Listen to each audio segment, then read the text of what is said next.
She told the one-night stand she was pregnant. For 15 months, she tried everything. Calls, messages, showing up at his office building, leaving notes with security guards who looked at her like she was crazy. 15 months of being dismissed, ignored, treated like another woman trying to trap a rich man with lies. But Maya Chen wasn't lying. And when Dante Moretti finally got the message, when he finally saw his daughter's face, every door in New York City that had been closed to her came crashing down. Because nobody keeps a Moretti from his family. Nobody. If you're enjoying this story so far, don't forget to hit the like button and subscribe. Drop a comment telling me where in the world you're watching from. I love hearing from you. The pregnancy test sat on the edge of the bathroom sink, those 2 pink lines staring back at me like an accusation. My hands shook as I gripped the porcelain, my knuckles white against the chipped surface. This couldn't be happening. Not now. Not like this. I was 28 years old, working double shifts as a medical transcriptionist during the day and cleaning offices at night just to afford my shoebox apartment in Queens. I had exactly $347 in my savings account. My student loans from nursing school, the degree I never finished when my mom got sick, took 1/3 of every paycheck. And now I was pregnant, from a one-night stand with a man whose last name I barely remembered. I sank down onto the closed toilet lid, my mind racing back to that night 6 weeks ago. The hospital fundraiser gala I'd only attended because my boss needed someone to cover the registration table when her assistant called in sick. The elegant ballroom at the Plaza Hotel that felt like stepping into another universe. Champagne that probably cost more per glass than I made in an hour. And him, Dante Moretti. I hadn't known who he was then. Just a devastatingly handsome man in a tuxedo that fit him like it had been painted on, with dark eyes that seemed to see straight through every defense I'd ever built. He'd approached the registration table with a confidence that should have been arrogant but somehow wasn't, just certain, like he knew exactly what he wanted and never doubted he'd get it. "I don't see my name on your list," he'd said, his voice a low rumble that made my stomach flip. "Do you have your invitation?" I'd asked, trying to sound professional despite the way my heart hammered against my ribs. He'd smiled then, a slow curve of his lips that transformed his face from intimidating to irresistible. "I don't need an invitation. I'm a donor." Later, I learned that donor meant he'd written a check for $500,000. Later, I learned that Dante Moretti was a name that made people in New York either bow their heads in respect or cross themselves in fear. Later, I learned that the import-export business he'd mentioned was code for something far more dangerous. But that night, I'd just seen a man who looked at me like I mattered. Like I was more than the tired girl in the borrowed dress who counted pennies and dreamed of a life beyond survival. He'd stayed by the registration table long after he should have moved into the ballroom. We'd really talked about everything and nothing. He'd made me laugh for the first time in months.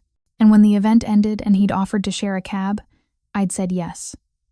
When he'd asked if I wanted to come up for a drink, I'd said yes. When he'd kissed me in the elevator of his penthouse building, I'd pulled him closer instead of pulling away. I'd spent one perfect night in his arms, in a bed that probably cost more than my annual rent, feeling for those few hours like I belonged in his world. Like I could be the woman he saw when he looked at me confident, beautiful, wanted. I'd left before dawn while he was still sleeping, scribbling my number on the hotel notepad by his bed with a message. Last night was amazing. Call me? Maya. He never called. For 3 weeks, I'd checked my phone obsessively, jumped every time it rang, convinced myself that he was just busy, that he'd reach out. Then my period didn't come. Then came the nausea, the exhaustion, the tender breasts. Then came the test.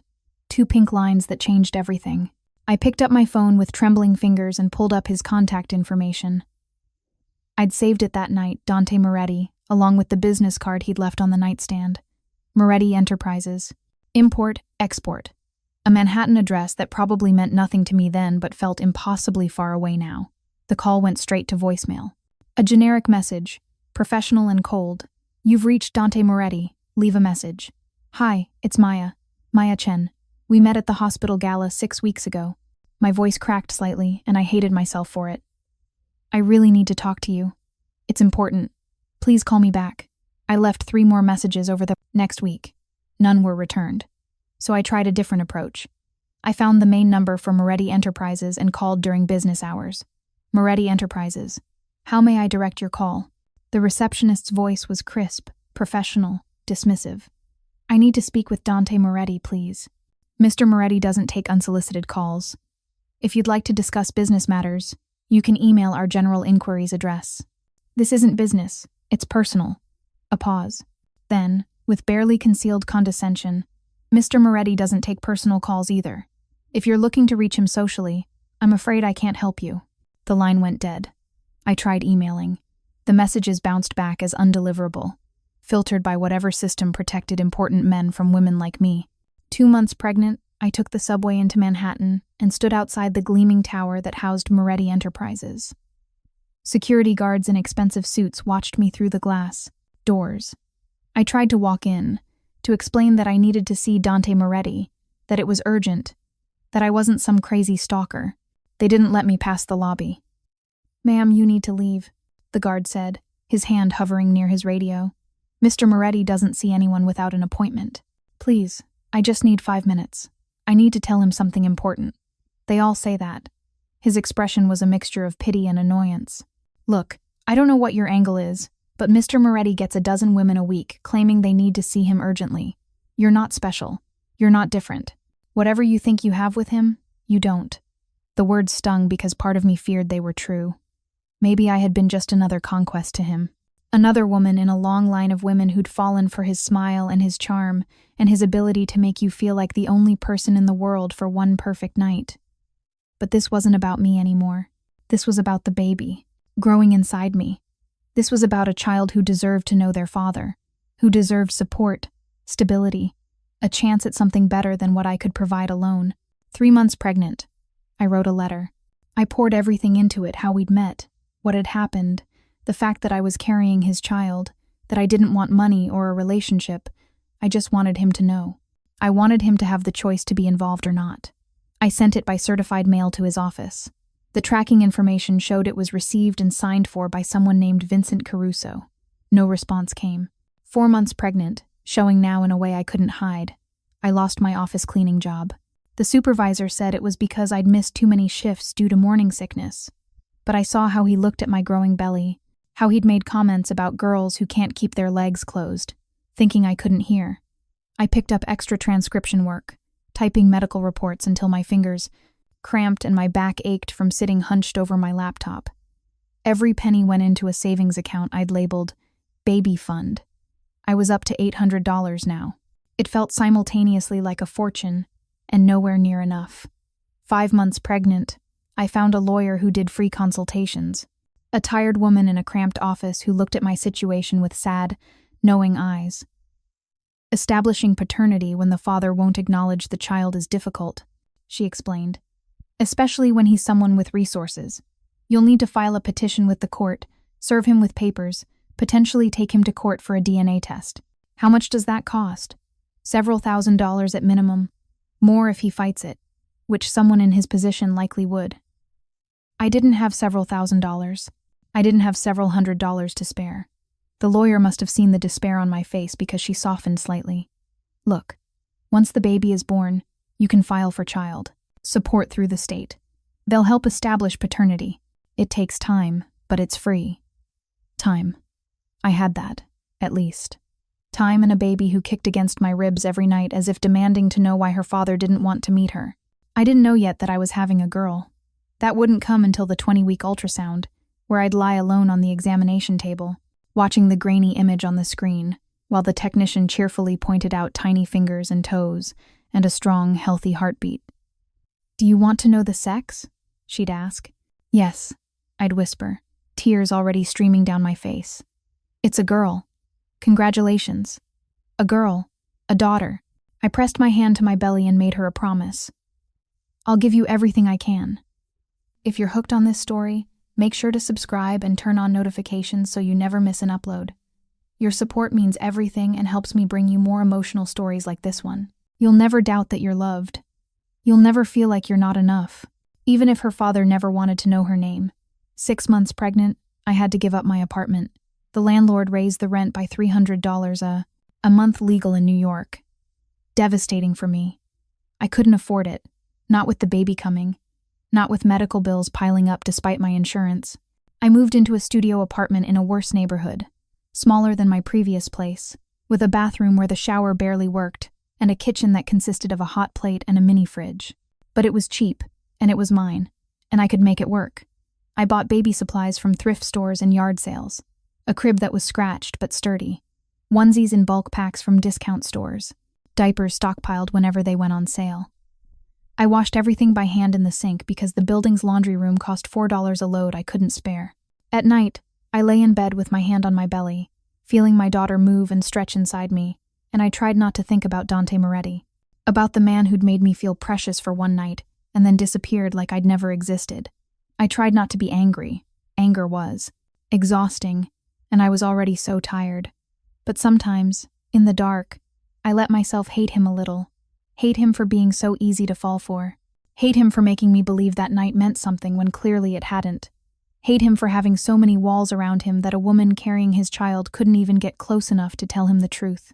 7 months pregnant, working from home now because my swollen feet couldn't handle the commute anymore. I saw his face on the news.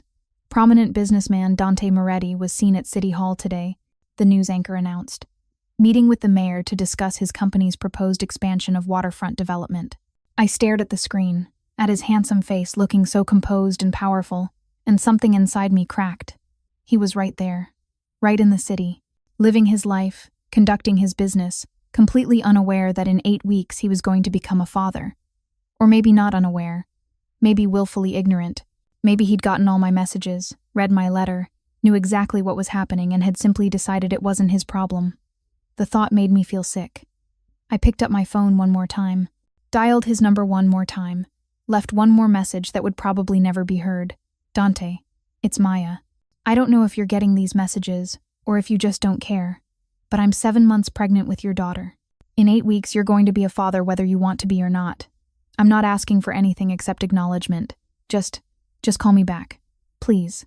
Silence answered me. The same silence that had answered me for 7 months.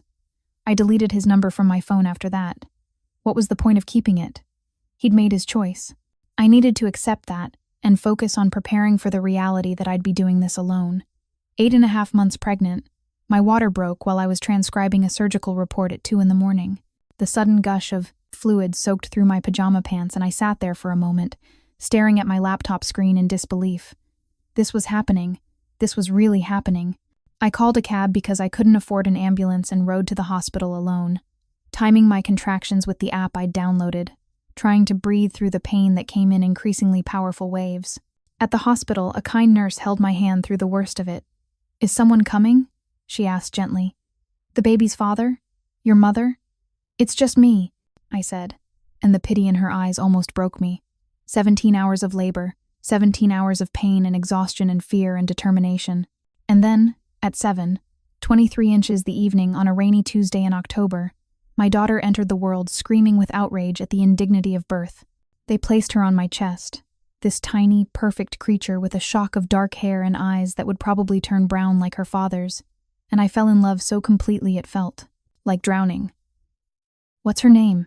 The nurse asked, preparing the birth certificate paperwork. I looked down at my daughter, at this miracle I'd created, and thought about strength and resilience and beauty rising from difficult circumstances. Lily, I said softly. Lily Moretti Chen. The nurse's pen hesitated. Moretti? Is that the father's surname? Yes. She didn't ask why the father wasn't there.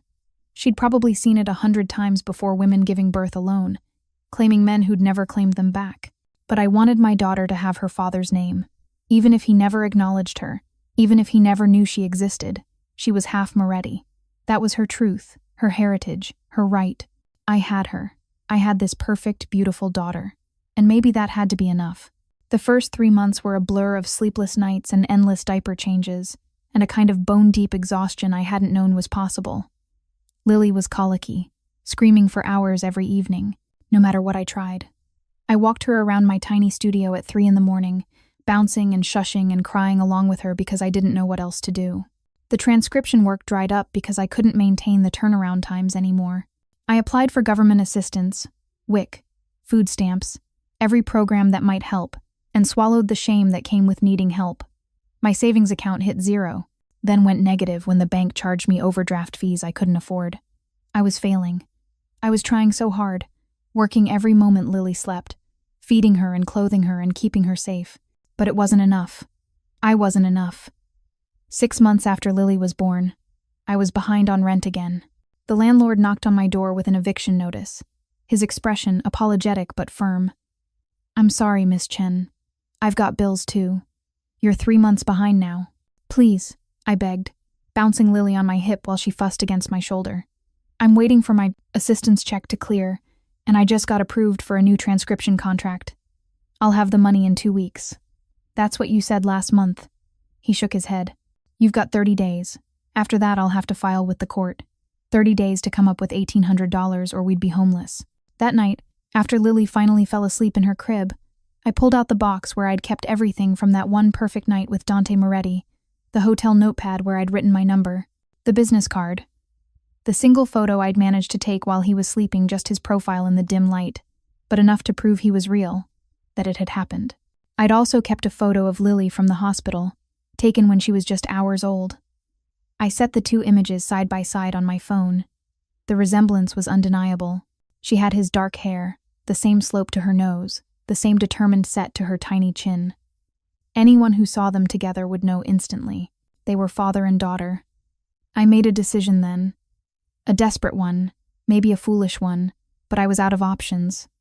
I would try one more time to reach Dante Moretti, but this time, I wouldn't just leave a message. This time, I would make sure he saw his daughter's face, make sure he knew exactly what he was ignoring.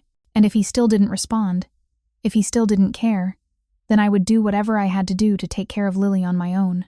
I'd sell everything I owned, take any job that would have me, sleep in my car if I had to, but I would give her every chance first, including the chance to know her father. I spent the next week crafting the perfect message. Not pleading, not angry, just factual. I attached the photos, the one of him sleeping, the one of Lily as a newborn, and a recent one of her at 6 months, smiling her gummy smile at the camera. Subject: Your daughter Dante. My name is Maya Chen. We met at the hospital gala 15 months ago and spent the night together. I've been trying to reach you for over a year to tell you that I'm pregnant with your daughter. She was born on October 17th. Her name is Lily Moretti Chen. She's 6 months old now, healthy and beautiful, and she has your eyes. I'm not writing to ask for anything except acknowledgement. You have a daughter. She exists. She deserves to know her father exists too. If you want to meet her, call me. If you don't, then at least you can never say you didn't know. Maya 91755500147. I sent it to every email address associated with Moretti Enterprises I could find. I sent it to the general inquiries email, the customer service email, even the human resources email. I sent it to what looked like his personal Instagram account, even though it was private and he'd probably never see it. Then I waited. 1 day passed, then 2, then a week. Nothing. I was packing up my apartment, sorting through what I could take and what I'd have to leave behind when the eviction came. When my phone rang. Unknown. Number. My heart leaped into my throat as I answered. "Hello? Maya Chen?" A woman's voice, professional and cold. "Yes, this is Maya. This is Sarah Hernandez from Moretti Enterprises Legal Department. We received your emails regarding Mr. Moretti." Oh God, they'd seen them. Someone had finally seen them. "Yes, Miss Chen, we're calling to inform you that Mr. Moretti has no knowledge of you and denies any relationship or encounter. Your continued attempts to contact him constitute harassment. If you persist, we will be forced to pursue legal action, including a restraining order." The words hit me like a physical blow. "But I have proof. I have photos. I can prove we were together." "Photos prove nothing except proximity." Her voice remained maddeningly calm. "Mr. Moretti is a public figure who takes photos with hundreds of people. Unless you have proof of paternity through DNA testing, your claims are groundless." "Then let me get a DNA test. Let me prove it." "Mr. Moretti has no interest in submitting to testing based on the claims of someone he doesn't remember meeting. I'm advising you to cease all contact immediately. Any future attempts will be considered stalking and prosecuted to the fullest extent of the law." The line went dead. I stood there in my half-packed studio apartment, phone still pressed to my ear, while Lily babbled happily from her playmat. He didn't remember me. He didn't even remember meeting me. Or, and this seemed more likely, he remembered perfectly well but had decided the easiest way to make me disappear was to deny everything. To hide behind lawyers and threats and the vast gulf between his world and mine. The anger I'd been holding back for 15 months finally boiled over. I grabbed my laptop and started writing. Not a pleading message this time, but a detailed account of everything. The night we met, what he'd said to me, where we'd gone, what his penthouse looked like. Details only someone who'd been there could know. I documented every attempt I'd made to contact him, every message, every email, every time I'd been turned away. And I included photos, not just of Lily but of me, pregnant. Time-stamped photos showing my belly growing month by month. Medical records showing my due date calculated back to the exact week we'd been together. I created a blog post titled, "When Wealthy Men Pretend Their Children Don't Exist." I didn't use his name. I wasn't stupid enough to commit libel, but I included enough details that anyone who knew him would recognize the story. I posted it publicly, shared it on every social media platform I had, tagged it with hashtags about single mothers, about wealthy men avoiding responsibility, about the justice system that protected the powerful and ignored the vulnerable. Within an hour, it had been shared 100 times. Within a day, 1,000. Within a week, a local news station had reached out asking if I'd be willing to be interviewed. I said yes. I did the interview in my studio apartment, with Lily on my lap, the camera panning across the shabby room that was about to cease being our home. I told my story calmly, factually, without using Dante's name but making sure anyone who looked could figure it out. "I'm not asking for millions," I said, looking directly into the camera. "I'm not asking for anything except acknowledgement. I just want my daughter to know that her father exists, that he was given the chance to be part of her life and chose not to be. She deserves that truth." The segment aired on a Saturday night. By Sunday morning, it had been picked up by 3 other stations. By Monday, it was trending on social media. By Tuesday, my phone rang again. This time, the voice on the other end was male, deep, familiar in a way that made my heart stutter. "Maya Chen? Yes? This is Dante Moretti." The silence that followed his introduction stretched for what felt like an eternity. I could hear my own heartbeat pounding in. My ears, feel my hand trembling as I gripped the phone tighter. "I saw the news segment," he said finally, his voice carefully controlled. "I need to see you. Today. Not, 'I'm sorry.' Not, 'I didn't know.' Just a command, delivered with the same certainty I remembered from that first night." "Why now?" My voice came out harder than I'd intended. "I've been trying to reach you for 15 months. 15 months, Dante. Why does it take me going on television before you'll talk to me?" A pause. Then, "Because I never got your messages. That's convenient. It's the truth." An edge of frustration entered his tone. "Maya, I need to explain, but not over the phone. Where are you?" I glanced around my studio apartment, at the boxes stacked against the walls, at Lily sleeping in her crib in the corner that served as her nursery. "Why should I tell you? So you can send your lawyers to threaten me again?" "My lawyers." He stopped, and I heard him take a deep breath. "That phone call shouldn't have happened. I need you to understand that I knew nothing about it until this morning. Please, just give me a chance to explain." Against my better judgment, against every instinct screaming that this man had ignored me for over a year, I gave him my address. "I'll be there in 30 minutes, he said, and hung up. I had exactly 30 minutes to make myself and my disaster of an apartment presentable. I changed out of my stained t-shirt into something clean, ran a brush through my hair. I tried to hide the dark circles under my eyes with concealer that was 2 shades too light because I couldn't afford to replace it. Lily woke up fussing, and I changed her diaper, put her in one of her nicer onesies, a hand-me-down from a neighbor but still cute, and tried to calm my racing heart. He was coming here. Dante Moretti was coming to my apartment. The man who'd consumed my thoughts for 15 months was about to walk through my door and meet his daughter. The knock came. Exactly 30 minutes later, 3 sharp raps that made me jump. I opened the door, and there he was. He looked exactly as I remembered, and somehow completely different. The same dark hair, though cut shorter now. The same intense eyes, though they held something harder than I remembered. The same expensive suit, though this one was charcoal gray instead of black. But his face was drawn. Tension evident in the set of his jaw and the lines around his eyes. He looked like a man who'd been hit with something he couldn't quite process. "Maya," he said, and just hearing him say my name sent a complicated rush of emotions through me. "Come in," I managed, stepping aside. He entered my studio apartment, and I watched him take in the space. The single room that served as bedroom, living room, and nursery. The kitchen that was barely more than a corner with a hot plate. The boxes packed and ready for an eviction that was now only 2 weeks away. His expression shifted, something almost like pain flickering across his features. How long have you been living like this? The question sparked my anger. Since I was pregnant and lost my job. Since I couldn't afford my previous apartment because rent costs more than I make in a month. Since the father of my child couldn't be bothered to return a single phone call. He flinched at that, but before he could respond, Lily let out a cry from her crib. That's her? He asked, his voice suddenly uncertain in a way I'd never heard from him.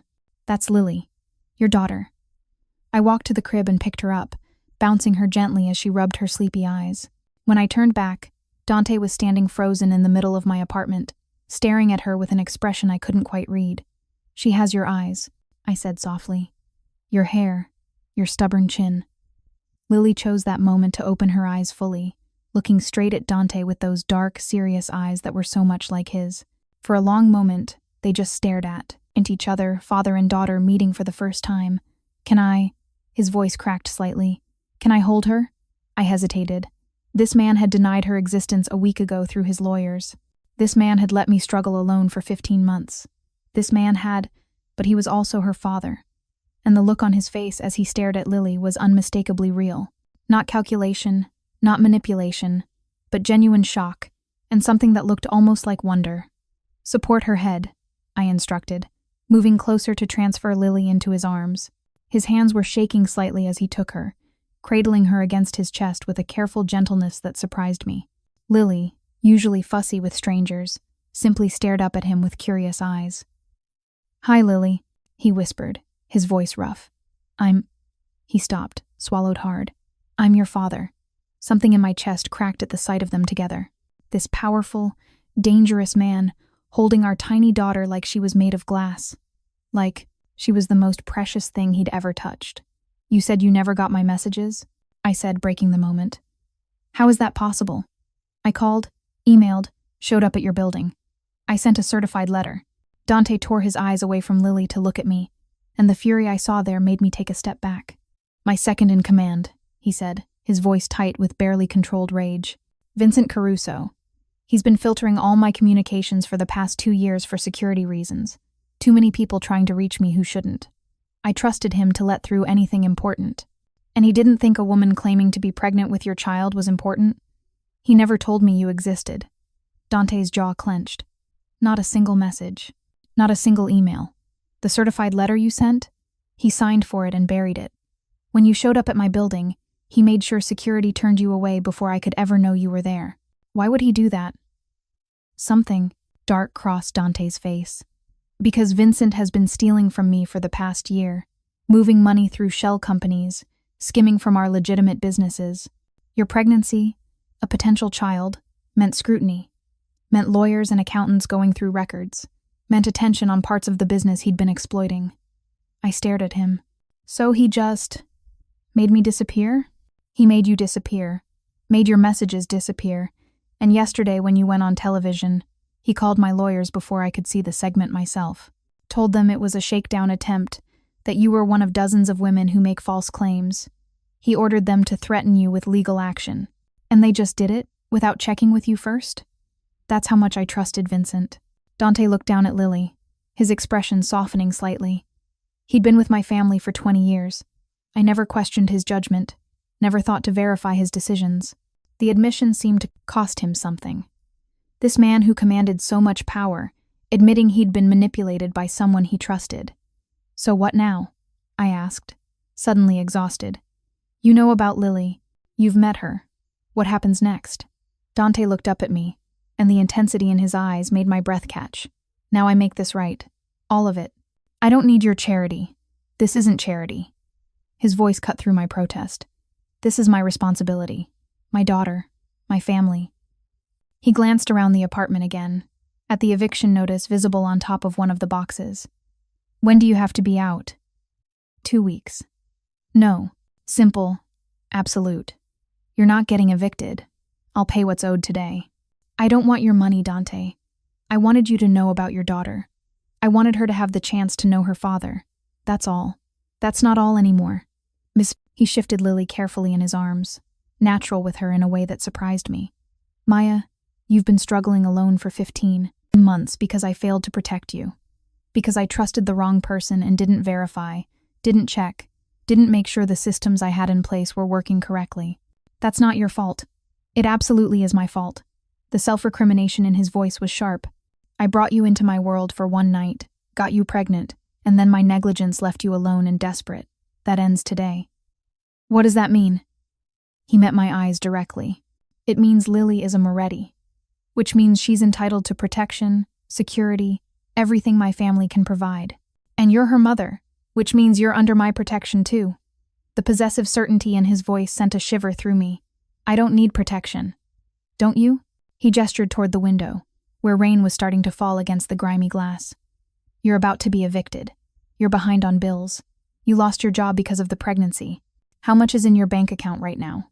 The accuracy of his assessment stung. How do you know that? Because in the 2 hours between seeing your news segment and coming here, I had my people find out everything about you. Where you live, where you work, your financial situation, your medical history, everything. Anger flared hot in my chest. You had no right. I had every right. His voice hardened. You're the mother of my child. I needed to know what you needed, what Lily needed. I needed to understand what 15 months alone had cost you. And now that you know, what, you're gonna swoop in and fix everything? Write a check and make all the problems disappear? If that's what it takes, yes. That's not how life works, Dante. That's not how any of this works. Lily started to fuss, picking up on the tension in the room. Dante bounced her gently, instinctively, his attention divided between me and our daughter. Then tell me how it works, he said, his voice softening slightly. Tell me what you need. What did I need? The question was so vast I didn't know where to start. I need to not be afraid all the time, I said finally, the words tumbling out before I could stop them. I need to know that Lily will have food and diapers and clothes that fit. I need to know that when she gets sick, I can take her to a doctor without choosing between that and paying rent. I need to sleep for more than 2 hours at a time without waking up in a panic about money. I sank down onto the edge of my bed, suddenly overwhelmed. I need to feel like I'm not failing her every single day just by not being enough. Dante moved to sit beside me, Lily still cradled in his arms. Up close, I could see the exhaustion in his face too, the weight of whatever his world demanded from him. You're not failing her, he said quietly. Look at her, Maya. She's healthy. She's happy. She's clearly loved. You did that alone, with nothing. That's not failure. That's a miracle. Tears burned in my eyes. I'd needed to hear those words for so long, needed someone to acknowledge how hard I'd been trying. But you don't have to do it alone anymore, he continued. I'm here now. Let me help. Let me be what she needs, what you both need. For how long? The question came out bitter. Until the novelty wears off? Until being a father interferes with your business or your life? I can't let Lily get attached to you just to have you disappear. His jaw tightened. I don't disappear from my responsibilities. Ever. She's my daughter. That's permanent. That's blood. In my world, family is everything. Once you're family, you're protected forever. Your world, I repeated. The import-export business. That's not really what you do, is it? He held my gaze steadily. No. What do you really do, Dante? A long pause. Then, things that ensure my family stays powerful and protected. Things I can't discuss in detail, but things that mean people respect the Moretti name. Fear it sometimes. You're in the Mafia. Not a question, a statement. He didn't deny it. My family has certain business interests that operate outside conventional legal boundaries. I took over from my father 5 years ago, with the goal of transitioning more of our operations into legitimate enterprises. But some aspects of the business remain complicated. And now you want to bring Lily into that world? Into danger? No one will touch her. The absolute conviction in his voice was almost frightening. No one will even think about touching her. Because when word spreads that Dante Moretti has a daughter, every organization in this city will know that harming her means war. The casual way he discussed war, as if it were a normal consequence, sent ice through my veins. This is insane, I whispered. This whole situation is insane. Maybe. He looked down at Lily, who had fallen asleep against his chest, her tiny hand curled around his finger. But she's mine. You're mine. And I protect what's mine. There was that possessiveness again. That certainty that because we'd created a child together, we belonged to him somehow. I'm not yours. I said firmly. We had one night together 15 months ago. We don't know each other. We're not in a relationship. I'm just the mother of your child. Something flashed in his eyes, disappointment maybe, or challenge. For now. What's that supposed to mean? It means that one night 15 months ago, I met a woman who made me laugh, who looked at me like I was just a man, not a name or a reputation, who was smart and funny and real in a way I don't usually encounter. He shifted carefully, not wanting to wake Lily. I thought about calling you. Every day for a week, I thought about it. Then business happened, a crisis with one of our operations that required my complete attention. By the time things settled, it had been too long. I figured you'd moved on. So you just gave up? I talked myself into believing it was better that way, that my world wasn't something I should drag you into, that you deserved someone normal, someone safe. His smile was bitter. Turns out I dragged you into it anyway, just in the worst possible way. Lily stirred against him, making a small sound in her sleep. He rubbed her back with unconscious gentleness, already moving like a father, even though he'd only just met her. I want to do this right, Maya, he said softly. I want to be her father, really be her father, not just a name on a birth certificate or a check in the mail. I want to know her, watch her grow, be there for every milestone. And what about me? Where do I fit in this picture? His dark eyes met mine. Wherever you want to fit.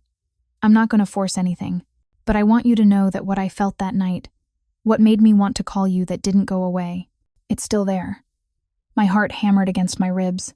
This was too much, too fast. A week ago I'd been preparing for eviction, alone and desperate. Now, the father of my child was sitting in my apartment, holding our daughter, talking about protection and family and feelings that shouldn't still exist after 15 months apart.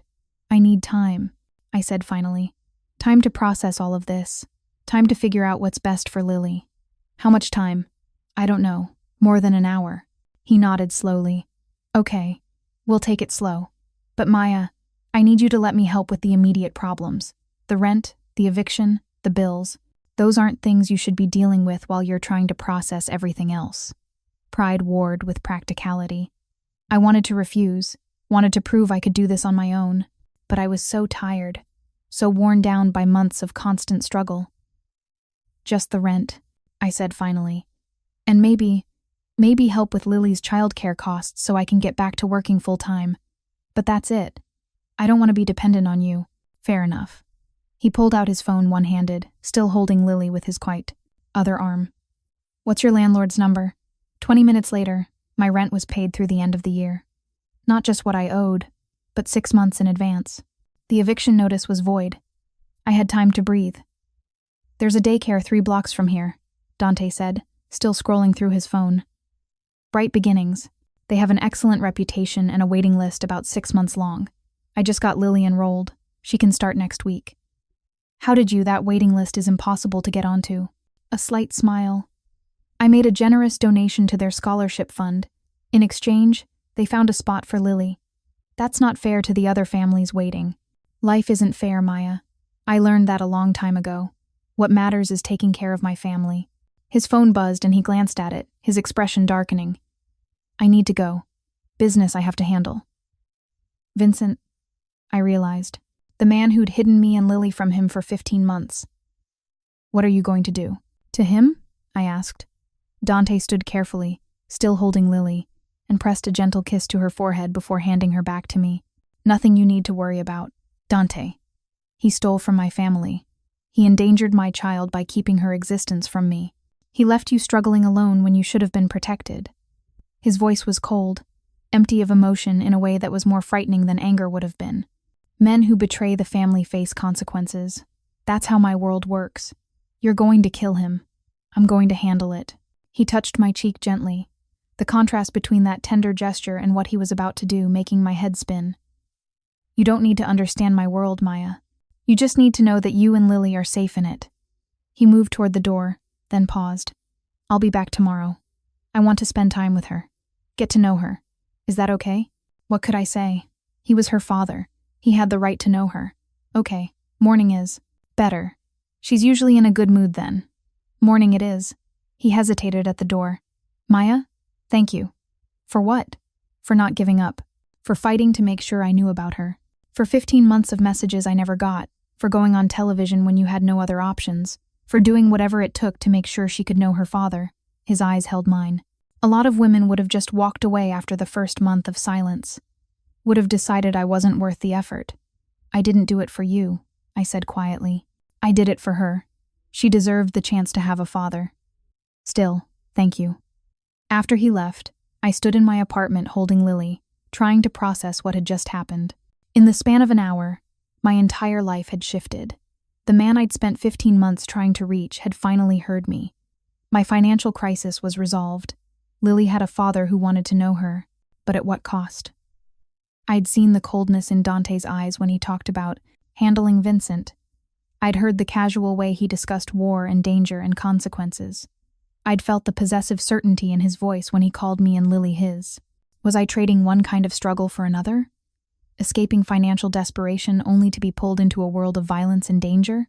Lily cooed against my shoulder, oblivious to the complexity of what had just unfolded. To her, Dante was just an interesting new person who'd held her gently and looked at her like she mattered. Maybe that was enough for now.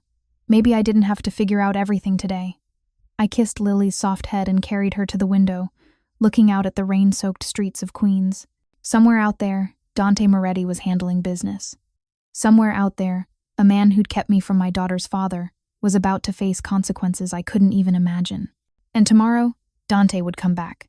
Tomorrow, the real complications would begin. But for tonight, I had a paid rent, a daughter, who was fed and safe, and the first full night of sleep I'd be able to get in months without waking up in a panic about money. It wasn't everything, but it was something. And after 15 months of having nothing, something felt like a miracle. The next morning, Dante arrived at exactly 9. I'd spent an hour getting myself and Lily ready, changing my outfit 3 times before settling on jeans and a simple sweater that didn't have any visible stains. Lily wore her favorite onesie with little ducks on it, one of the few pieces of baby clothing that was actually new rather than secondhand.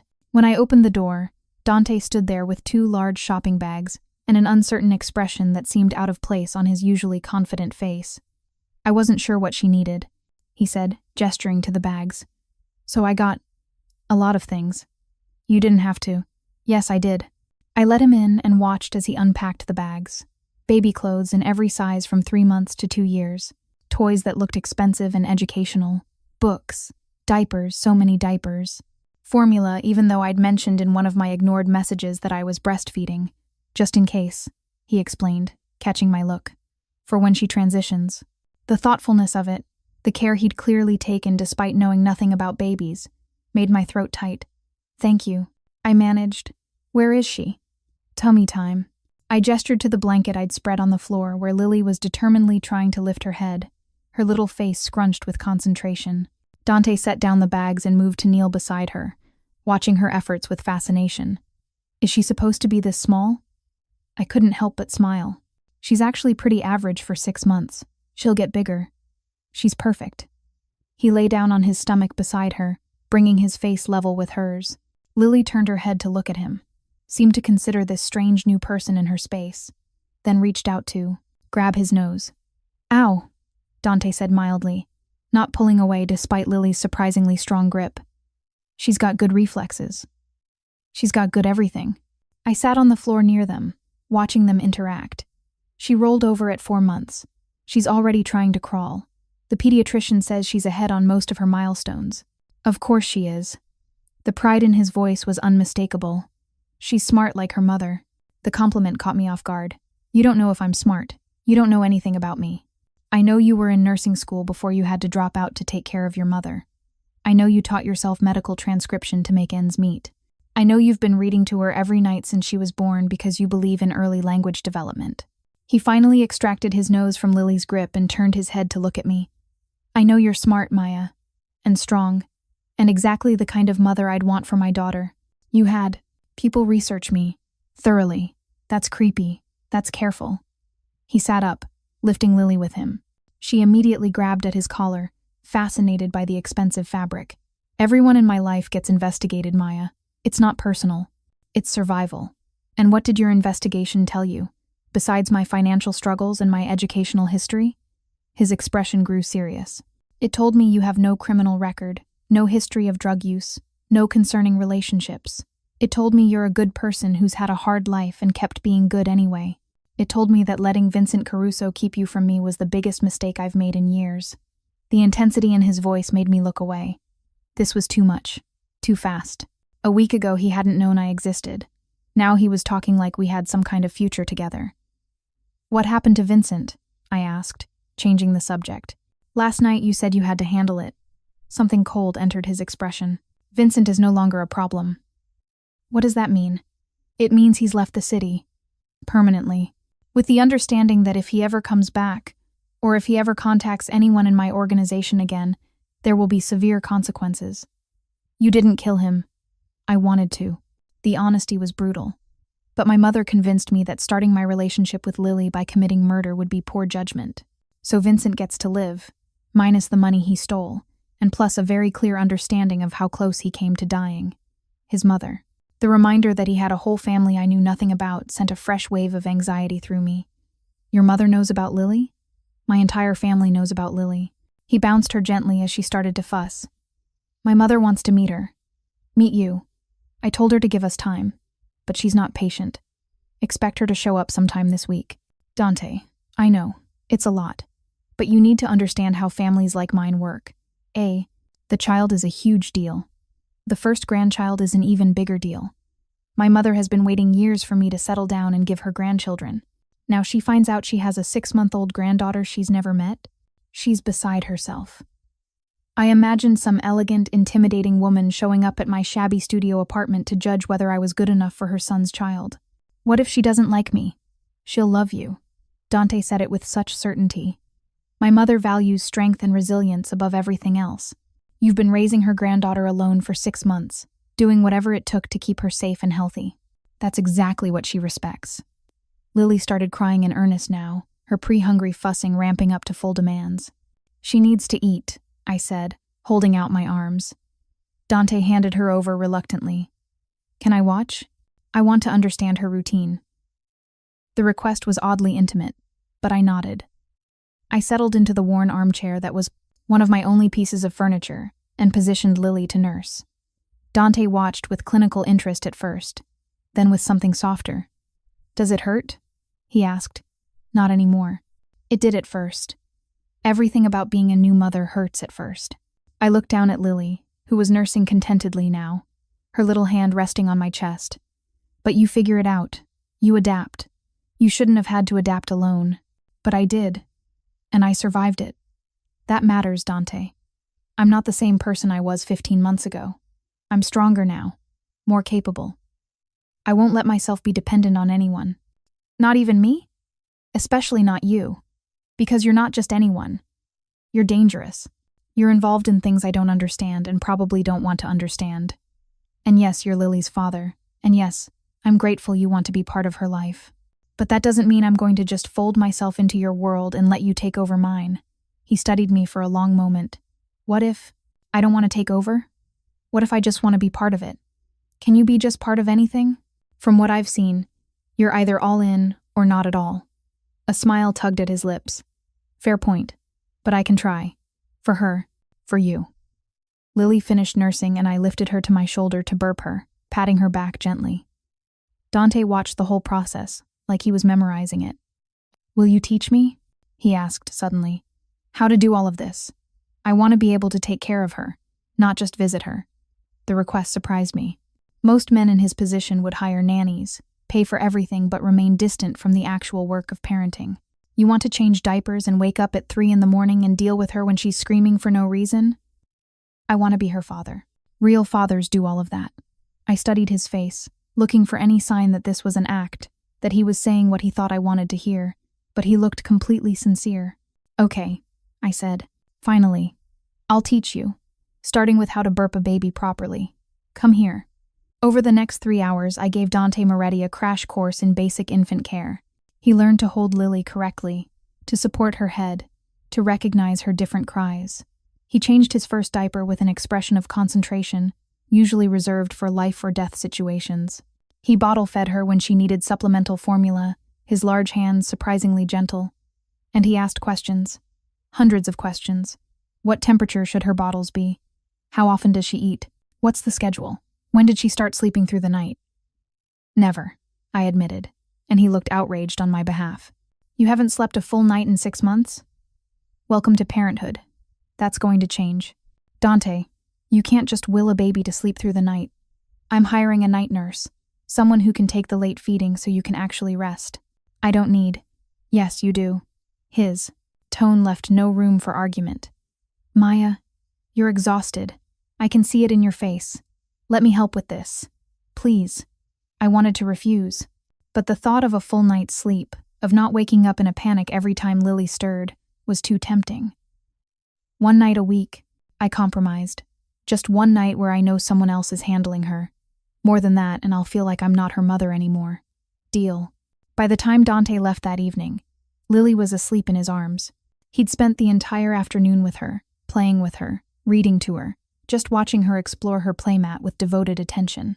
I'll be back tomorrow, he said as he carefully transferred her to me. Same time? Same time. At the door, he hesitated. Maya, thank you for letting me in, for giving me this chance. She deserves to know you. And you, do you want to know me? The question hung between us, weighted with possibility and danger, and the memory of one perfect night that had created our daughter. I don't know yet, I said honestly.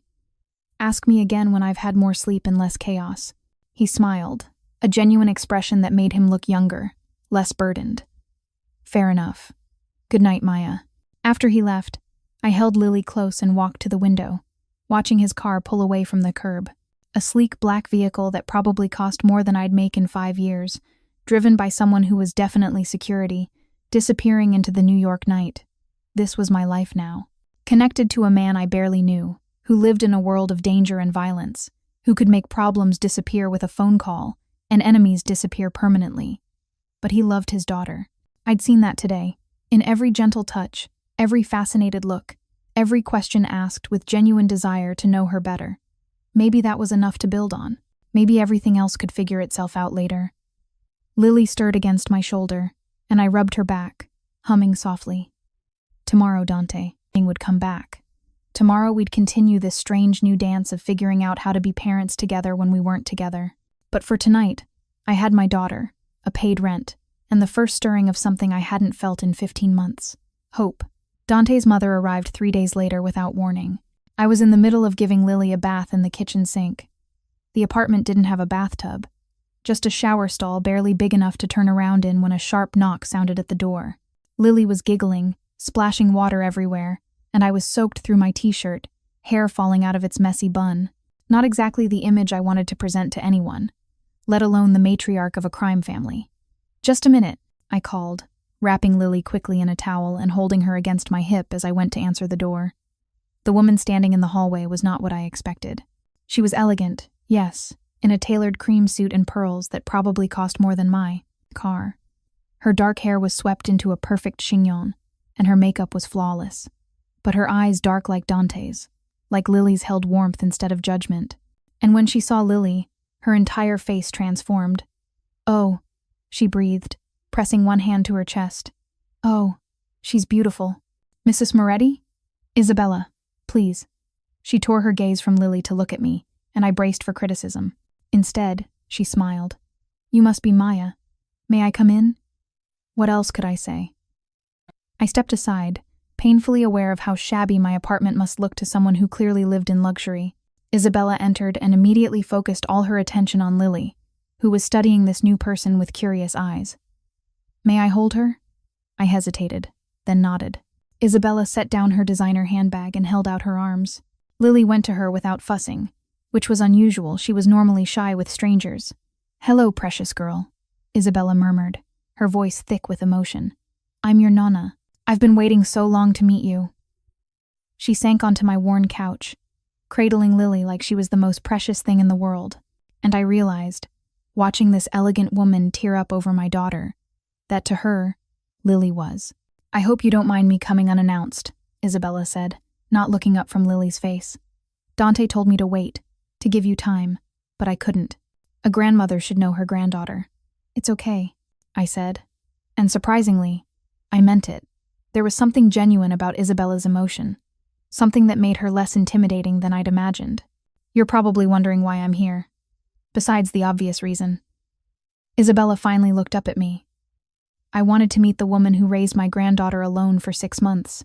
The woman strong enough to keep fighting to reach my son even when every door was closed to her. I didn't have a choice. There's always a choice. You could have given up. Could have decided Dante wasn't worth the effort. Could have raised her completely alone and never told him. Isabella's gaze was penetrating. Instead, you fought. For 15 months, you fought. That takes remarkable strength. The validation from this woman I'd just met brought unexpected tears to my eyes. I just wanted her to know her father. And now she will. Thanks to you. Isabella bounced Lily gently, who was starting to fuss. She's hungry? Probably. She just had a bath, so now she'll want to eat and then nap. May I watch you feed her? I promise I'm not being intrusive. I missed so much.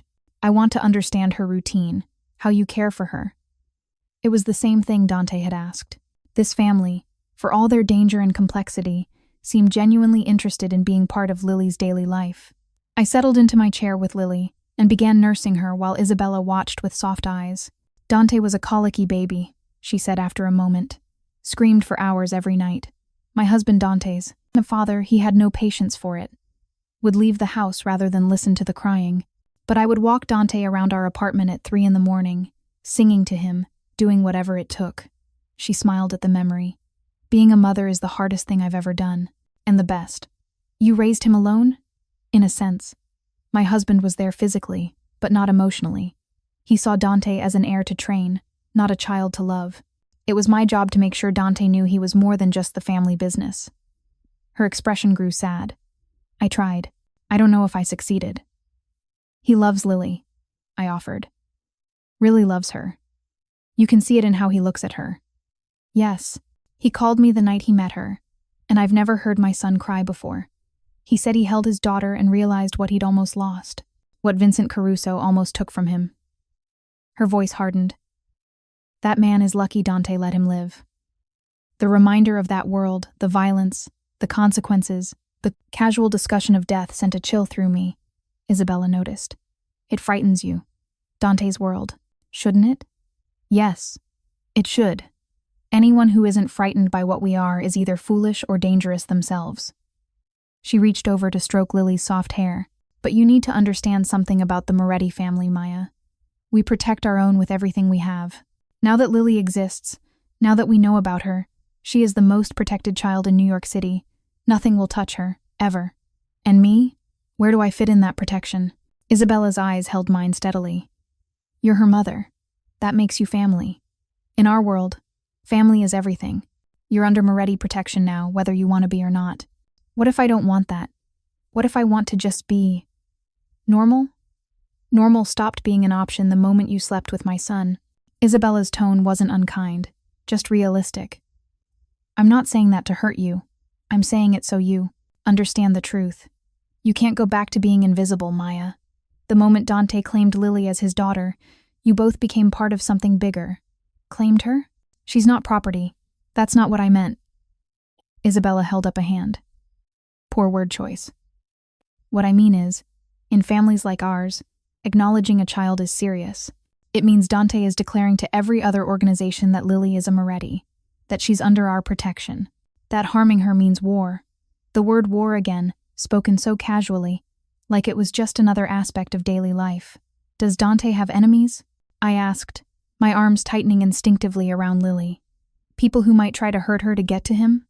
Every powerful man has enemies, but they also have rules. Children are off limits. It's one of the few absolute laws in our world. Anyone who breaks it faces unified retaliation from all the families. Isabella's voice was firm. Lily is safe, Maya. I promise you that. I wanted to believe her. I needed to believe her. Because the alternative that I'd brought my daughter into danger by fighting to let her father know she existed was unbearable. Lily finished nursing and I burped her, then handed her to Isabella, who accepted her eagerly. Watching this elegant woman cuddle my daughter, cooing to her in Italian, I felt some of my resistance crumbling. These people, whatever else they were, genuinely wanted to be part of Lily's life. Not from obligation, but from love. Dante says you were in nursing school, Isabella said, looking up from Lily, before you had to leave to care for your mother. I was 3 credits short of finishing when my mom got diagnosed with cancer. Between her medical bills and then her funeral costs, going back wasn't possible. What if it became possible? I frowned. What do you mean? I mean, what if the financial barriers were removed? Would you want to finish your degree? Of course, but then you'll finish. Isabella said it, like it was decided. Dante should have offered already, but men don't always think of these things.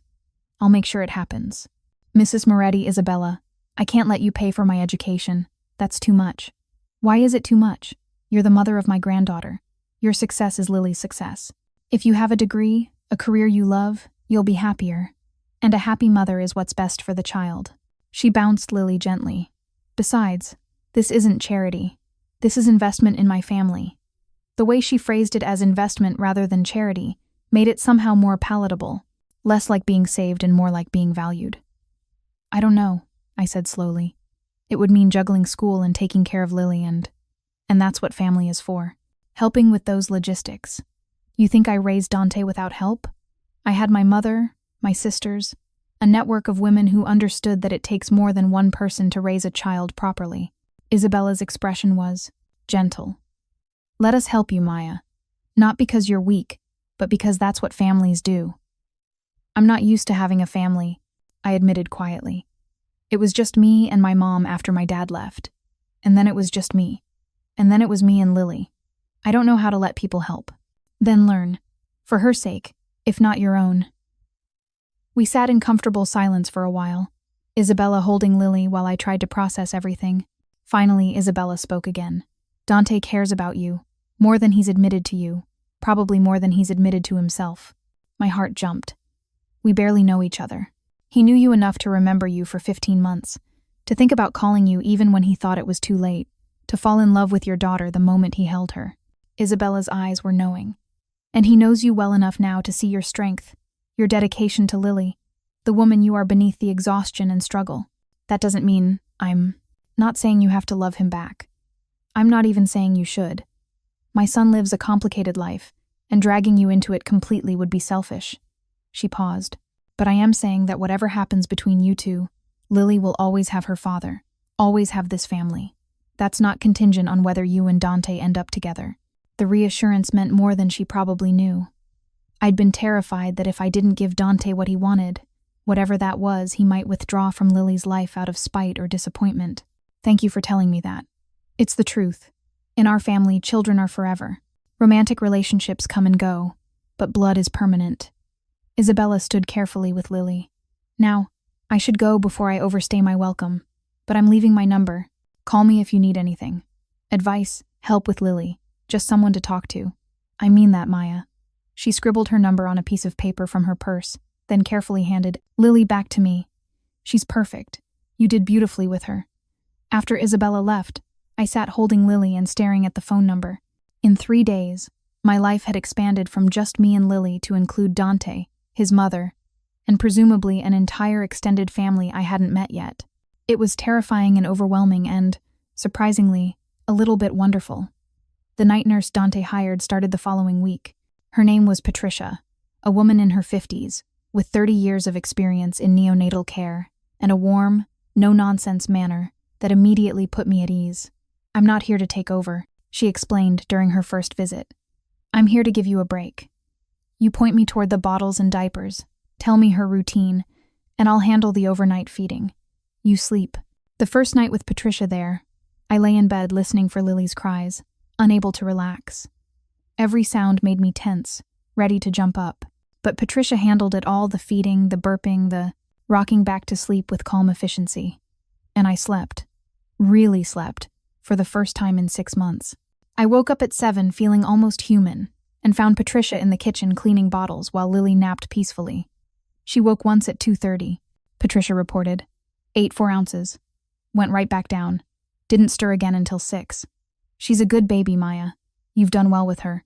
The validation, coming from someone with decades of experience, meant everything. Dante came by every day now.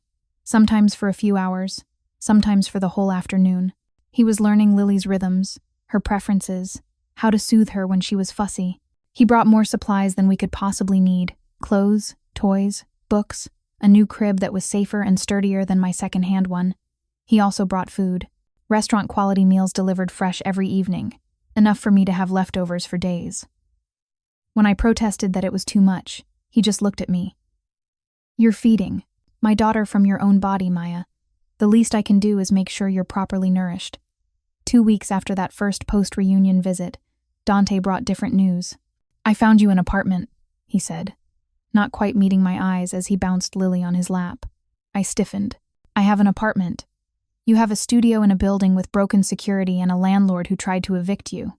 I found you a 2-bedroom in a better neighborhood. Safe building, doorman, close to the daycare. Dante, before you argue, just come look at it. That's all I'm asking.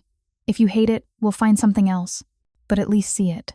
The apartment was in Brooklyn Heights, a neighborhood I'd only ever passed through on my way to somewhere else. The building had actual security, a clean lobby, and an elevator that worked. The apartment itself was on the 4th floor, bright and spacious in a way my studio could never be. 2 bedrooms meant Lily could have her own nursery. A real kitchen meant I could actually cook. Windows that weren't covered in grime meant sunlight that didn't feel gray and depressing. "It's too much," I said, even as I imagined Lily taking her first steps on these hardwood floors. "It's necessary. The lease is in your name. I'll cover the rent, but it's yours. You can stay as long as you want." "What if—" I stopped, not sure how to phrase the question. "What if things don't work out between us?" Dante finished. He set Lily down on the carpet to explore. "Then the apartment is still yours. I'm not using housing as leverage, Maya. This is about Lily having a safe, comfortable place to grow up. That's not conditional on anything between you and me." It was the second time someone in his family had assured me that Lily's place in their lives wasn't contingent on my relationship with Dante. Maybe I was starting to believe it. "Okay," I said finally. "Okay, we'll take it." The relief on his face was palpable. "I'll have movers pack up your current place. You don't have to do anything except tell them what goes where." "Dante, I can pack my own apartment." "You could, but why should you when I can make it easier?" He moved closer, his voice softening. "Maya, I know you're used to doing everything yourself. I know asking for help feels like weakness, but it's not. Letting people who care about you make your life easier isn't weakness, it's wisdom." The words struck something deep inside me. How long had I prided myself on not needing anyone? On handling everything alone? And where had it gotten me? Exhausted, broke, barely surviving. "This is hard for me," I admitted. "Accepting help, feeling like I'm not earning everything myself. You've earned more than you know." He touched my face gently, his thumb brushing my cheekbone. "You survived alone for 15 months with a baby. You fought to make sure she knew her father. You've worked yourself to exhaustion trying to give her everything. That's not nothing, Maya. That's everything." The intensity in his eyes made my breath catch.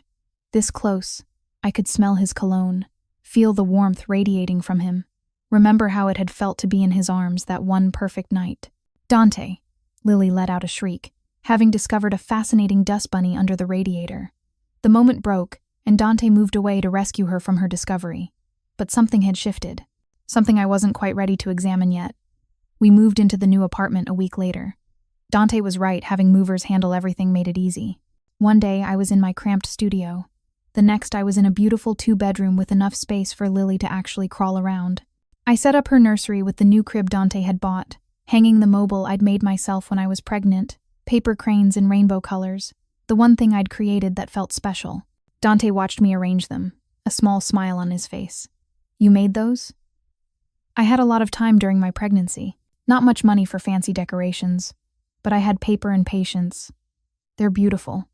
She should have them, even though she has new things now. The fact that he understood why they mattered made my chest tight. That night, after Lily was asleep in her new nursery, and Patricia had arrived for her overnight shift, Dante lingered by the door. "Will you have dinner with me?" he asked. "Not here. Out. A real dinner. Just the two of us. Like a date?" Exactly like a date.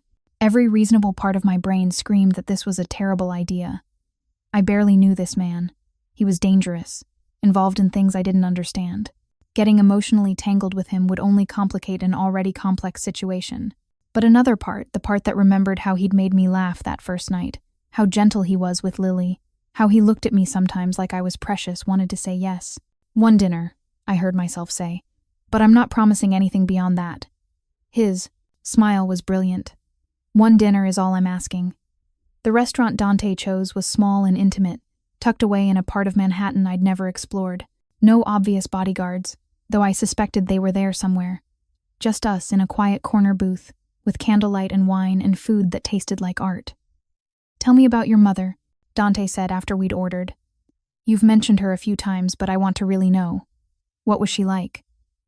So I told him about my mother's fierce independence, how she'd raised me alone after my father left when I was 5, how she'd worked 2 jobs to keep us afloat, always making sure I had what I needed even when she went without, how she'd encouraged my dream of becoming a nurse, saved money for my education even when it meant sacrifices.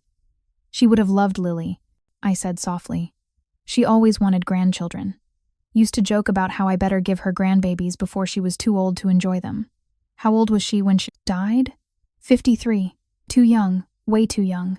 I took a sip of wine to wash down the lump in my throat. The cancer was aggressive. Stage 4 by the time they caught it. She fought for 18 months, but... "I'm sorry." Dante reached across the table to cover my hand with his. "That must have been devastating." "It was. Still is sometimes. I'll see something funny I want to tell her about, or Lily will do something cute, and I reach for my phone before I remember she's not there to call anymore.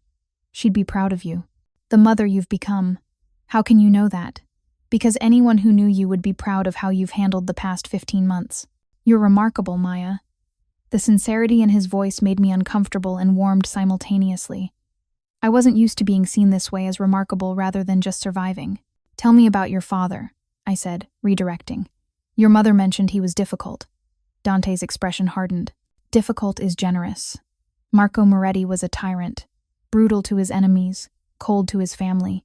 He saw me as an heir to train, not a son to love. Every mistake was punished. Every weakness was something to eliminate." That sounds awful. It was. My mother tried to protect me from the worst of it, but there was only so much she could do. He was the head of the family. His word was law. Dante stared at his wine glass. "When he died 5 years ago, I took over, and I swore I would be different, that I would build something more than just fear and violence. Have you succeeded?" "Partially. I've moved a lot of our operations into legitimate businesses. Real estate, restaurants, import-export that's actually legal. But some parts of the old world remain. Territory to defend, relationships with other families to maintain, enemies who don't forget." He looked up at me. "I'm trying, Maya. Trying to be better than what I was raised to be. But it's complicated. And now you have... Lily. Does that change things?" "Everything." The word was absolute. "She can't grow up the way I did. She can't know a father who's only present to criticize or control. I want to be there for her school plays and first heartbreak and teaching her to drive. I want to be actually present, not just a name and a reputation." The vulnerability in his admission cracked something open inside me. This wasn't the controlled, powerful man who'd walked into my apartment. This was someone genuinely trying to be better, to break cycles, to create something different. "You're already doing better," I said softly. "You've been here every day for 2 weeks. You've learned how to change diapers and make bottles and read Goodnight Moon 17 different ways. That's not nothing, Dante. That's exactly what being a father means." His hand tightened around mine. "And what about being more than just Lily's father? What about being someone in your life?" The question hung between us, weighted with possibility. "I don't know," I admitted. "I'm attracted to you, obviously. We created a baby, so the chemistry is there. And you've been amazing these past few weeks, supportive and present and genuinely trying to help. But I'm also terrified of what being with you would mean. Because of my world. Because of everything. The danger, the violence, the complications. And because we barely know each other outside of this co-parenting situation we've built. Then let's change that." Dante leaned forward, his dark eyes intense. "Let me take you out. Really date you. Not just coordinate schedules for Lily. Let me show you who I am when I'm not handling family business or changing diapers. And if I decide you're not someone I can be with, if the reality of your world is too much, then we remain what we are, 2 people raising a daughter together." I meant what I said, Maya. My place in Lily's life isn't contingent on you loving me back. He paused. "But I'd like the chance to, make you want to." The honesty was disarming. He wasn't pretending this would be simple, wasn't guaranteeing some fairy tale ending. Just asking for a chance. "Okay," I said, surprising myself. We can try. Slowly. With the understanding that Lily comes first. Always. Always. He agreed. The rest of dinner passed in easier conversation. He told me about growing up in his family, the complicated relationships with cousins and uncles. I told him about my dreams of being a nurse, the satisfaction I got from helping people even in the limited way transcription work allowed. When he drove me home and I noticed the security car following us at a discreet distance, he walked me to my apartment door. "Thank you for tonight," he said, "for giving me a chance. Thank you for being patient, for understanding this is hard for me." He tucked a strand of hair behind my ear, his touch lingering on my cheek. "Can I kiss you?" My heart hammered. Is that a good idea? Probably not, but I've been wanting to since I walked into your old apartment 2 weeks ago and saw you holding our daughter. I rose on my toes and kissed him before I could talk myself out of it. It was like that night 15 months ago, immediate and electric. A connection that bypassed logic and went straight to something primal. His arms came around me, pulling me closer, and I melted into him. The kiss deepened, becoming hungry, desperate, full of 15 months of missed opportunities and new possibilities. When we finally broke apart, both breathing hard, Dante rested his forehead against mine. That was... Yeah, I agreed, not needing him to finish the sentence. I should go before I forget how to be a gentleman. I laughed, the sound surprising us both. Good night, Dante. Good night, Maya. I'll call you tomorrow.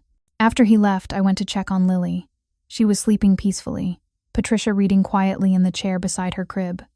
Everything was safe, secure, perfect. And for the first time since I'd seen those 2 pink lines on a pregnancy test 15 months ago, I let myself imagine a future that wasn't just survival. A future with possibility, with hope, maybe even with love. 3 months passed like a dream I kept waiting to wake from. Dante and I fell into a rhythm, co-parenting that slowly transformed into something more. He came for breakfast most mornings, playing with Lily while I got ready for the nursing classes I'd started. Yes, classes. Isabella had made good on her promise, and I was finishing my degree finally. 15 months delayed but happening. We had dinner together most nights, sometimes at my apartment, sometimes at restaurants where his security stayed invisible but present. We talked about everything: his childhood, my dreams, the future we were both trying to build, and we kissed. A lot. Though we hadn't taken things further, both of us understanding that rushing back into physical intimacy would complicate things we were still figuring out. Lily was thriving. At 9 months old, she was crawling everywhere, pulling herself up on furniture, babbling in what sounded almost like words. She lit up whenever Dante walked in the room, reaching for him with grabby hands and squealing "Dada" in a way that made his entire face transform with joy. I'd met more of his family, cousins, uncles, associates whose exact role I didn't ask about. They treated me with respect that seemed genuine, not just deference to Dante's position. Isabella visited weekly, always bringing something: clothes for Lily, pastries for me, wisdom about raising children in complicated circumstances. Life was good, better than good. For the first time in years, I wasn't just surviving, I was living. And then everything came crashing down on a Tuesday morning in January. I was getting ready for class, Lily playing on her mat with the toys Dante had brought yesterday, when my phone rang. Unknown number. Hello? Maya Chen? A woman's voice, professional, unfamiliar. Yes? This is Detective Sarah Mitchell with the NYPD. I need to ask you some questions about Dante Moretti. Ice flooded my veins. What kind of questions? In-person questions. I'm downstairs in your lobby. May I come up? I wanted to refuse. Wanted to call Dante immediately, but something in her tone suggested refusing would make things worse. Okay. 5 minutes later, Detective Mitchell sat in my living room, a woman in her 40s with sharp eyes and a badge that looked very official. She smiled at Lily, who was now in my arms, sensing my tension. Cute baby. How old? 9 months. And Dante Moretti is the father? Yes. My arms tightened around Lily protectively. How long have you known Mr. Moretti? Why are you asking me this? Because there's an ongoing investigation into his business operations. We have evidence suggesting involvement in illegal activities, money laundering, extortion, possible connections to organized crime. Her eyes held mine steadily. And we have witnesses placing you at several meetings with known associates of the Moretti organization. I'm the mother of his child. Of course I know his associates. Are you aware of the nature of Mr. Moretti's business? The question was a trap. If I said yes, I was admitting knowledge of illegal activities. If I said no, I looked either stupid or complicit. I'm aware that he runs several legitimate businesses in New York. And the illegitimate ones? I'm just trying to raise my daughter, detective. Whatever Dante does in his business is between him and you. Mitchell pulled out a folder, extracting photographs. Dante meeting with men I recognized from family gatherings. Outside buildings I'd never seen. In cars with tinted windows. Nothing obviously incriminating, but suggestive. Miss Chen, I'm going to be direct with you. We're building a case against Dante Moretti and several members of his organization. When we arrest him, and we will. Arrest him, anyone close to him will face scrutiny. That includes you. I haven't done anything wrong. Maybe not intentionally, but accepting money from someone engaged in criminal enterprise, living in an apartment he pays for, benefiting from illegal proceeds that makes you an accessory. She leaned forward. I'm not trying to threaten you. I'm trying to help you. If you cooperate with our investigation, testify about what you've seen and heard, we can protect you. You and your daughter. Testify against Dante, against Lily's father. Testify to the truth. That's all we're asking. My mind raced. This couldn't be happening. Not now. Not when everything was finally good. I need to think about this. You have 24 hours. Mitchell stood, leaving her card on the coffee table. After that, we move forward with or without your cooperation. Choose wisely, Miss Chen, for your daughter's sake. After she left, I sat frozen for a long moment. Then I called Dante. He answered on the first ring. Maya? Everything okay? No, nothing's okay. The police were just here. Silence. Then, in a carefully controlled voice, I'll be right there. Dante arrived 15 minutes later with two men I'd never seen before. Lawyers, he explained briefly. We needed to talk strategy. But first, he pulled me into the bedroom, away from everyone else, his hands on my shoulders, eyes searching mine. What did you tell them? Nothing. I said I needed to think about it. Relief and something else, fear, maybe flickered across his face. Maya, listen to me very carefully. Whatever they told you, whatever threats they made, I can handle it. But I need to know if you're with me. What does that mean with you? It means trusting that I'll keep you and Lily safe. It means not cooperating with their investigation. It means understanding that my lawyers will handle this and you need to stay out of it. They said I could be charged as an accessory. That living, here, accepting your money, makes me complicit in whatever you're doing. They're bluffing, trying to scare you into turning on me. Are they wrong? Are you doing illegal things, Dante? Really doing them? Not just vague, complicated business things? He looked at me for a long moment. Then, with crushing honesty, yes, not everything, but some things. Things I've been trying to phase out, but they take time to dismantle safely. The confirmation, even though I'd suspected it, hit hard. So I am an accessory, just by being with you. No, you're a mother living in a safe apartment and accepting help from your child's father. That's not a crime, Maya. And my lawyers will make sure no one can prove otherwise. What about Lily? If you're arrested, if you go to prison, what happens to her? His jaw tightened. That's not going to happen. You can't promise that. I can and I will. He pulled me closer, his voice fierce. I have spent 5 years building protections, creating legal distance between myself and anything prosecutable. This investigation will find nothing solid because there's nothing solid to find. They're fishing, Maya. And they want you to give them ammunition I haven't given them. By testifying about what I've seen. Have you seen anything illegal? Any actual crimes? I thought about it. Family dinners. Business meetings where I wasn't present. Phone calls taken in other rooms. Dante's security. His mother's warnings. The general atmosphere of danger and power. But actual crimes? Nothing I could testify to. No, I admitted. Nothing specific. Then you have nothing to say to them. And my lawyers will make sure they understand that harassing you is off limits. One of the lawyers knocked on the door. Mr. Moretti, we need to go over Miss Chen's statement. The next 2 hours were a blur of legal terminology and strategy sessions. The lawyers were clear. I should refuse to speak to police without legal representation. If subpoenaed, I should testify only to facts, not speculation. And under no circumstances should I volunteer information. They have nothing. The older lawyer Marcus assured me. This is a pressure tactic.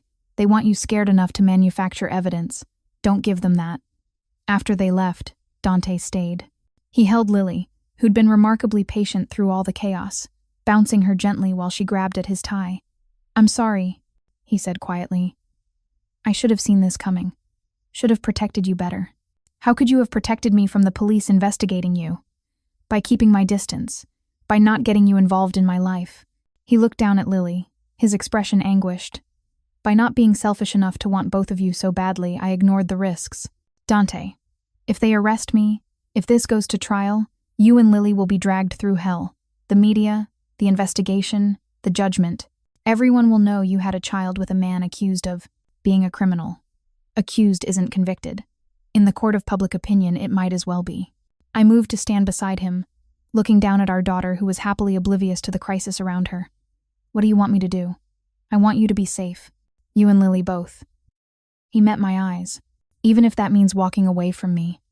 The offer cost him something. I could see it in the tension around his eyes, the careful way he held himself. "Is that what you want? For us to walk away?" "No. God, no. But what I want doesn't matter if it puts you in danger." I thought about everything that had brought us to this moment. 15 months of fighting to reach him, choosing to go on television when I had no other options, finally connecting, building something fragile and new, watching him become Lily's father, watching him become someone I was falling for despite every reason not to. "I'm not walking away," I said firmly.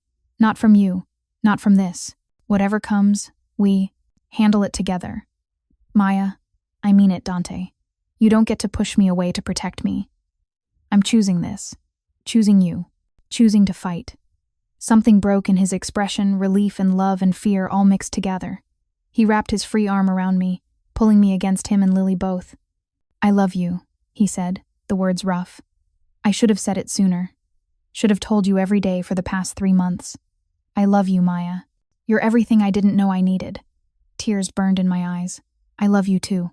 Even though you're complicated and dangerous and possibly about to be indicted by a grand jury." He laughed, the sound shaky. "When you put it that way." Lily grabbed both our faces, squishing our cheeks together and babbling happily. We laughed, the three of us in our little bubble, and for a moment everything else faded away. The investigation didn't go away. For months, it hung over us like a storm cloud. Detective Mitchell tried twice more to get me to cooperate. Both times, I refused politely, my lawyer present. Dante's lawyers worked tirelessly, dismantling the case piece by piece. Witnesses recanted. Evidence disappeared or proved circumstantial. The prosecution's case, which had seemed solid, developed holes. 6 months after that first visit from Detective Mitchell, the investigation was quietly closed. "Insufficient evidence," the official statement read. Dante Moretti was not charged with anything. Life returned to normal. Or what passed for normal in our world. I finished nursing school, graduating with honors. Dante and his entire family attended the ceremony, Isabella crying proud tears, while Lily, now over a year old, and walking toddled around in a tiny dress her nana had bought specially. Dante proposed that night, on the rooftop of his building under the stars, with Lily asleep in her stroller beside us. "I know it's complicated," he said, holding out a ring that caught the moonlight. "I know my world isn't perfect, or safe, or normal. But I love you, Maya Chen. I love the mother you are, the woman you've become, the strength you've shown. Will you marry me? Will you let me spend the rest of my life proving I can be worthy of you and Lily both?" I said yes. We married 6 months later in a small ceremony, just family, just the people who mattered. Lily was our flower girl, taking her job very seriously and only eating half the petals she was supposed to scatter. The life I'd never imagined became my reality. Not perfect, Dante's world still carried danger and complication. But together, with our daughter between us and family surrounding us, we built something beautiful from the chaos. And every night, when I put Lily to bed, I thought about that pregnancy test 15 months ago, about 2 pink lines that had terrified me, about fighting for 15 months to reach a man who didn't know I existed, about how sometimes the hardest paths lead to the most extraordinary destinations. "I'm pregnant," I'd told a one-night stand. And 15 months later, when he finally got the message, he broke down every door between us, not with violence or force, but with love, with commitment, with the absolute certainty that family, real family, is worth fighting for. Thank you so much for watching until the end. If you loved this story, Check out the other videos on your screen now. I think you'll really enjoy them. And don't forget to subscribe if you haven't already. See you in the next story.